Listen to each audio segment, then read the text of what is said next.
It is time for NTV's Grow. Many area farmers are trying to get out there and plant their crops. And of course, we're going to tell you how the planting season's going so far and new decisions that are being made. Also, a warning for horse owners, especially if you go to any competitions. And irrigation season going to kick off, and there are some guidelines to be aware of. Also, a project in the Cozad area we'll tell you about. It's all here in the show. Thank you for joining us. Many farmers are out there just waiting to get into those fields, checking those soil temperatures and the moisture out there. And it's been a challenging year already so far, but some decisions have been made to plant more than just the standard corn. NTV's Grow co-host Steve White has more. This is my 4th year and I never thought I'd be raising seed. Growing seed corn is something they do in Iowa and Illinois, not Nebraska, right? You just don't ever think about it coming this far west. The eastern corn belt gets more rain, but Nebraska has something even more reliable: irrigation. A lot more seeds moving this way too, just because of that. Farmers like Jay Reiners like it because it pays a premium, even if it does require more work. It's been an excellent arrangement for me. I mean, you have to put up with people telling you when to do it, what to do it, how to do it, and stuff like that, but that's all part of the paycheck process too. 154,000 acres of seed corn were planted 5 years ago in Nebraska. Last year, it was around 225,000 acres, a 46% increase. Seed companies like Syngenta and Pioneer have expanded to take advantage of those irrigated acres. Nebraska is a great place where you can see productivity at its best. Actually, we would use also Nebraska as a place to bring farmers from other parts of the U.S. and from the world. For Reiners, it's not just seed corn. He also grows GMO-free white corn, and not for a philosophical reason. I'm doing it for a profit reason. If those guys in California are willing to pay more for it, you'll grow it. Exactly. Whether it's seed corn or the GMO-free corn, Reiners has to make sure everything is planted exactly as specified, but says it's worth it. They pay you for the hassle. At the last check, about 20% of the crop is in the ground. You compare that to last year, it was only 3%, so a little bit faster pace here so far this year. And it's in your margarine, your bread, crayons even. You might not even realize it. We're talking about soybeans. Everything that we are eating daily, they have some soybean and some soybean oil. Soybeans are everywhere. A new report from the USDA says U.S. farmers are expected to plant a record amount this year. The USDA report says an estimated 81.5 million acres of soybeans will be planted in 2014. A Kansas State University crop specialist says one of the reasons may be because corn prices are low, so people are turning to soybeans. Don't be fooled, though, by the numbers. It may just be the year of the soybean. Farmers are rotating the type of crops they plant to increase yield. So the second year of continuous soybeans and the third year of continuous soybeans, we are starting to see that the production is going down. Planting corn one year, soybeans the next. This helps with weed control and nutrient cycling and usually produces more crops. Of course, along with planting season, you'll see a lot of big equipment out there on the highways and the roads. NTV's Megan Johnson just has a few reminders for drivers out there and farmers to stay safe this season.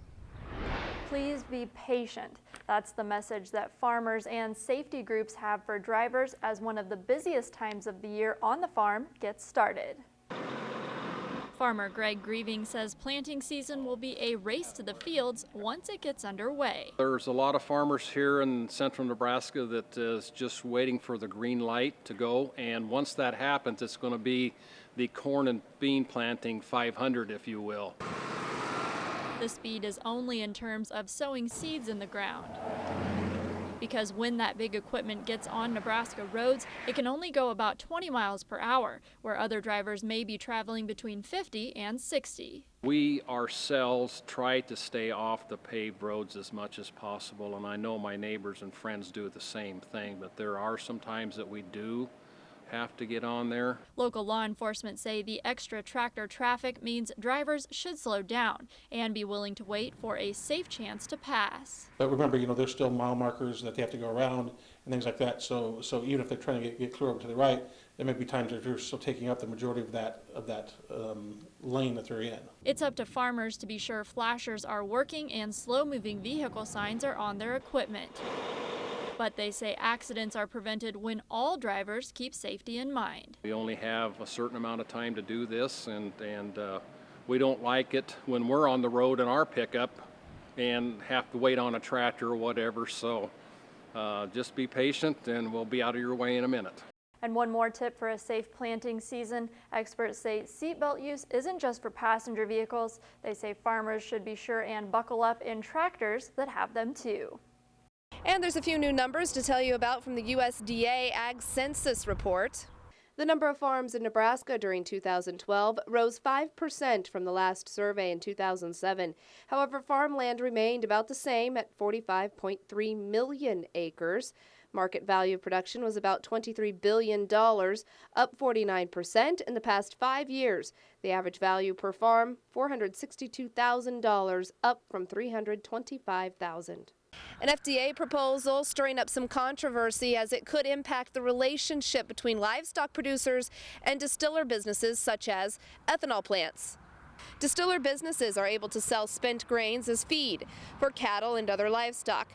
What is left over from using corn and ethanol plants, for instance, is a nutrient-rich mash that can nourish animals. The FDA's original proposal would require businesses like ethanol plants and breweries to prepare and package their byproducts used for animal feed. Senator Johans explains how this could put a halt to an otherwise mutually beneficial business partnership. I do continue to closely monitor the proposed rule from the Food and Drug Administration that could have a really significant impact on livestock feed.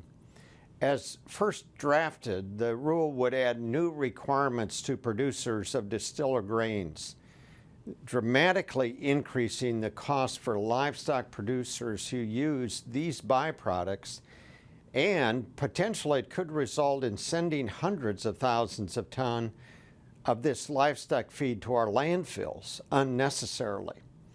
So I wrote to the FDA asking the agency to go back to the drawing board and exempt distiller grains, including breweries and ethanol plants, from the proposed rule. Now I will say this, I'm encouraged by the news that FDA has promised to redraft the rule and reports that it is working with ethanol producers to address their concerns. The senator says that the FDA needs to confirm that it's basing their decisions on sound science and just common sense. He also notes that he will continue watching this issue like a hawk. Another issue coming up, horses having herpes. This is a herpes virus that was found in a couple Kansas horses after a competition in Lincoln. A horse in Kansas was euthanized. Now the Nebraska State Veterinarian encourages all horse owners to take precautions. The horse participated in a barrel race in Lincoln this last month. Samples sent to a lab-confirmed EHV1. Officials warn the virus is easily spread by airborne transmission, horse-to-horse contact, and contact with nasal secretions and on equipment, tack, feed, and other surfaces. So the Nebraska State Veterinarian says no horses in Nebraska have been diagnosed with this virus yet, but a number of states are dealing with this. So he suggests washing your hands before and after contacting each horse, disinfect boots and changed clothing that come into a contact with horses, and isolate horses after returning from shows for up to 3 weeks. A major increase in funding gives a boost to a regional research facility and lab here in central Nebraska. The Naval Ammunition Depot near Hastings was no longer needed. Congress acted to put the Meat Animal Research Center there. This year marks the 50th anniversary of that decision, and it's all focused on cattle, sheep, and hogs. Close to 100 scientists and technicians and support staff that are federally employed, and we have an additional 100 or so individuals who work for the University of Nebraska. Pollock says they received a significant funding increase this year, expanding the research they're able to do. See if you can get some work done out there with your grow forecast on its way. Also, some guidelines when it comes to the irrigation season. We'll be back.